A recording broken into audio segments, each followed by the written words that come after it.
કચ્છની ધરતી પર અંજાર તાલુકામાં જેસલ તોરલની સમાધિ આવેલી છે। જેસલ તોરલની સમાધિ સાથે એક ખાસ રહસ્ય જોડાયેલું છે, જેના વિશે આજના વિડીયોમાં અમે તમને જણાવીશું। પણ એ પહેલા વાત કરીએ કોણ હતા જેસલ તોરલ અને શું છે તેમનો ઇતિહાસ। કેમ આજે દરેક લોકો જેસલ તોરલને ઓળખે છે અને તેમની સમાધિએ દર્શન કરવા જાય છે, આવો જાણીએ આજના આ વિડીયોમાં। જેસલનો જન્મ 14મી સદીની આસપાસ કચ્છ દેદા વંશના લાખાજી જાડેજાના પુત્ર ચંદોદી જાડેજાને ત્યાં થયો હતો। લોકવાયકા અનુસાર અંજાર તાલુકાનું ગામ જેસલને ગરાસમાં વળ્યું હતું, પણ ગરાસના હિસ્સામાં વાંધો પડતા જેસલ બહારવટીએ ચડ્યો હતો। જેસલ ખૂંખાર બહારવટીયો હતો। જેસલ જાડેજાની આખા કચ્છમાં હાક હતી, જેથી કહેવાતું હતું કે કચ્છની ધરતીનો કાળુડો નાગ એટલે જેસલ જાડેજા। એક સમયની વાત છે કે જેસલને તેમના ભાભીએ આપેલા કડવા વેણ યાદ રહી ગયા અને જેસલ કામ કરવા માટે નીકળી પડ્યા। અડધી રાત થઈ ગઈ હતી, છતાં સૌરાષ્ટ્રના સંત સાસતિયા કાઠીને ત્યાં ભજન મંડળી જામેલી હતી।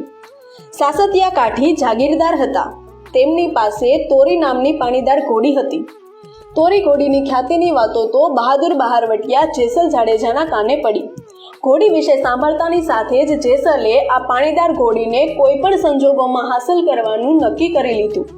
આ સાથે જ જેસલ જાડેજાએ નક્કી કર્યું કે બધા ભજનમાં વ્યસ્ત હોય ત્યારે કોઈને ખબર ન પડે એ રીતે તોરી ઘોડીને ઉઠાવીને લઈ જઈશ।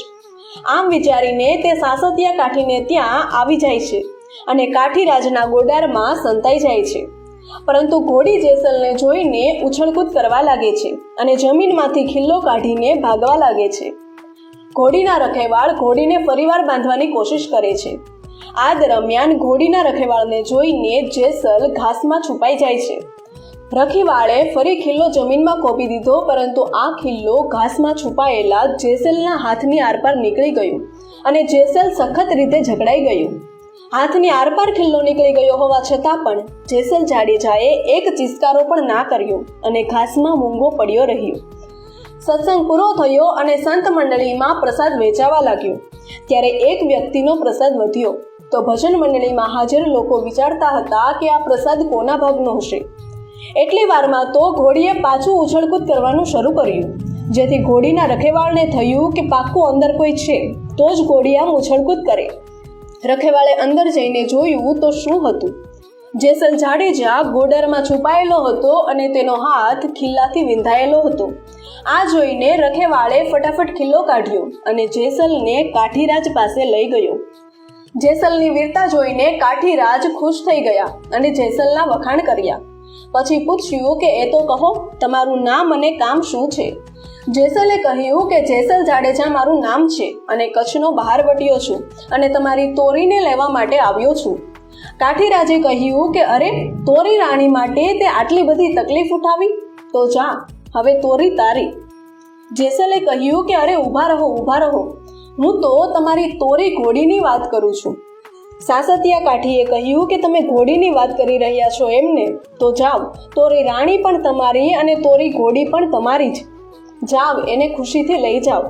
આ રીતે જેસલને તોરલ અને તોરી ઘોડી બંને મળી ગયા। તોરલ સાથે જેસલ કચ્છ તરફ જવા ચાલ્યું। સૌરાષ્ટ્ર અને કચ્છ વચ્ચે દરિયામાર્ગ આવતો હોવાથી જેસલ તોરલ બંને વહાણમાં બેઠા। વહાણ ધીમે ધીમે આગળ ચાલ્યું અને મધદરિયે આવતા ભયંકર તોફાન આવ્યું। આ તોફાન જોઈ અનેક મર્દોનું મર્દન કરનાર જેસલ આજે કાયરતાની માફક કાપવા લાગ્યું। જેસલ થરથર ધ્રુજવા લાગ્યો, પણ નવાઈની વાત એ છે કે તોરલ શાંતિથી બેઠી હતી। તેમના મુખ પર ભય તો દૂરની વાત, પણ શાંત તેજસ્વીતા હતી। આ જોઈને જેસલ જાડેજા તોરલ રાણીના ચરણોમાં ઢળી પડ્યા અને કહ્યું, સતી તોરલ, આ દરિયો ગાંડાતુર થયો છે। હેઈને ડુંગરા જેટલા ઊંચા મોજા ઉછળે છે અને આ વહાણ હાલક ડોલક થઈ રહ્યું છે। એવું લાગે છે કે ડૂબ્યું કે હમણાં ડૂબશે। મોતના તાંડવ જેવું લાગી રહ્યું છે અને તમામ મુસાફરો થરથર ધ્રુજી રહ્યા છે। આ મોતના તાંડવથી હું પણ ધ્રુજી રહ્યો છું, તો તમને બીક નથી લાગતી? ત્યારે સતીના મોઢામાંથી ભજન સ્વરૂપે શબ્દો નીકળ્યા કે પાપ તારું પ્રકાશ જાડેજા, ધર્મ તારો સંભાળ રે। તારી બેડલીને બુડવા નહીં દઉં, તારી નાવડીને ડૂબવા નહીં દઉં। અને તેના જવાબમાં જેસલ પણ તેના પાપો સ્વીકારે છે અને કહે છે હરણ હરિયા વનના મોરલા માર્યા, તોરી સરોવર પાર જઈ ખવધન માળ્યા, હે મેં તો લૂંટી કુંવારી જાન રે, વગેરે જેવા પાપોના જેસલ સ્વીકાર કરે છે. અને બસ આવી રીતે જેસલના હૃદયમાંથી નિર્દયતા નષ્ટ થઈ ગઈ.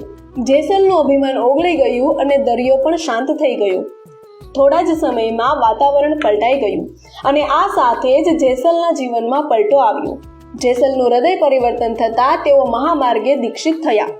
આમ જેસલ તોરલનો ઇતિહાસ ખૂબ જ સુંદર છે. દોસ્તો, એવું કહેવાય છે કે કચ્છના અંજારમાં આવેલી આ જેસલ તોરલની સમાધિ દર વર્ષે ચોખાના દાણા જેટલી એકબીજાની નજીક આવે છે. લોકવાયકા અનુસાર જ્યારે બંને સમાધિ નજીક આવીને એકબીજા સાથે ટકરાશે ત્યારે પૃથ્વીનો વિનાશ થશે.